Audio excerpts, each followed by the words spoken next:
Hello everybody, SF Simple here. Hope you are well. Today I'll show you how to find Google Play Store icon not showing. So how to fix Google Play Store icon not showing. So first of all, if your Play Store not showing in your device, so first of all click and hold to the power button and you will see restart button. So click on that and restart your device. After restart, you will see your Play Store on your home page or menu panel.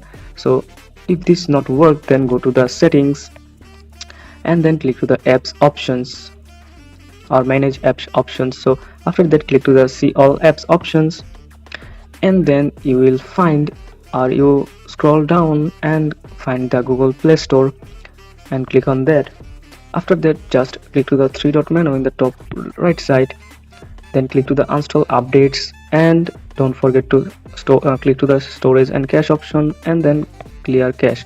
So after that, the apps will be showing in your home screen or menu panel. So hope this helps you. If this helps you, then don't forget to subscribe our channel for more informative videos. See you in the